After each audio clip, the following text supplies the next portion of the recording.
ನೋಡಪ್ಪ, ಮನೆ ಮುಂದೆ ಕಸ ಯಾಕೆ ಹಾಕ್ತಾ ಇದೀವಿ, ಅವ್ರನ್ನೆಲ್ಲ ವಾಚ್ ಮಾಡ್ತಾ ಇದೀವಿ. ನಿನ್ನೂ ವಾಚ್ ಮಾಡ್ತಾ ಇದೀವಿ.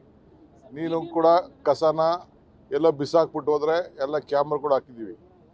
ಫೈನ್ ಹಾಕ್ತಾ ಇದೀವಿ. ನಿಮ್ಮ ಮನೆ ಮುಂದೆನೆ ತಂದು ವಾಪಸ್ ಕಸ ಹಾಕಿ ನಿಮ್ಮ ಕೈಲಿ ಫೈನ್ ವಸೂಲು ಮಾಡ್ತಾ ಇದೀವಿ. ಲಕ್ಷಾಂತರ ರೂಪಾಯಿ ಫೈನ್ ಮಾಡಿದ್ವಿ. ಕ್ಲೀನಾಗಿ ಇಡಬೇಕು. ಸೊ ಎಲ್ಲರೂ ಕೂಡ ಅದಕ್ಕೆ ನಾವು ನಿಮ್ಮೆಲ್ಲರೂ ಕೂಡ ಸಾರ್ವಜನಿಕರಿಗೆ ವಿಡಿಯೋ ಹಾಕಿ ಫೋಟೋ ಹಾಕ್ಬಿಟ್ಟು ಮಾಡಿ ಬಂದು ಕ್ಲೀನ್ ಮಾಡ್ತೀವಿ ಅಂತ ಹೇಳಿದ್ದೇವೆ. ಯಾರು ಹೇಳಿದ್ರು ಎಲ್ಲ ಬರ್ತದೆ, ಇಟ್ಕೊಂಡಿರಿ, ಫೋನ್ ಮಾಡಿ, ನಂಬರ್ ಕೊಡ್ತೀವಿ. ಸ್ವಲ್ಪ ಆದಷ್ಟು ಜನರು ಸಹಕಾರ ಕೊಡಬೇಕು. ಕೊಟ್ಟಾಗ ಮಾತ್ರ ಸಾಧ್ಯ.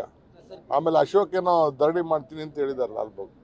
ನಾನು ಹೇಳ್ತಾ ಇದ್ದೀನಿ, ಅಶೋಕ್ ಏನು ಧರಣಿ ಅವಶ್ಯಕತೆ ಇಲ್ಲ. ನಿಮ್ಮ ನೇತೃತ್ವದಲ್ಲೇ ಒಂದು ಸಮಿತಿ ಮಾಡಿಬಿಡ್ತೀನಿ. ನೀವು ಅಶ್ವತ್ಥಾರಣ ಬೇರೆ ಯಾರು ಮೆಂಬರ್ಗಳು ಹೇಳಿ, ನೀವು ಹೇಳಿದವ್ರನ್ನೇ ಬೇಕಾದ್ರೆ ಒಂದು ಸಮಿತಿ ಮಾಡ್ತೀನಿ. ನೀವೇ ಅದನ್ನು ಪ್ಲ್ಯಾನು ಗೀನು ಎಲ್ಲ ನೋಡಿ ಎಲ್ಲಿ ಹಾಕಬೇಕು, ಎಲ್ಲಿ ಔಟ್ಸೈಡ್ ಮಾಡಬೇಕು ಅಂತ ನಿನ್ನೆ ರಾತ್ರಿ ನಾನು ಒಬ್ಬನೇ ಹೋಗಿ ಲಾಲ್ಬಾಗ್ ಪಕ್ಕ ಎಲ್ಲಿ ಇದು ಗೇಟ್ ಓಪನ್ ಮಾಡ್ಬೋದು, ಎಲ್ಲೆಲ್ಲಿ ಬೇರೆ ಆಪ್ಷನ್ಸ್ ಇದೆ ಅನ್ನೋದೆಲ್ಲ ನೋಡ್ಕೊಂಡು ಬಂದಿದ್ದೀನಿ. ಏನು ಆತಂಕ ಏನು ಪಡಬೇಕಾದಿಲ್ಲ.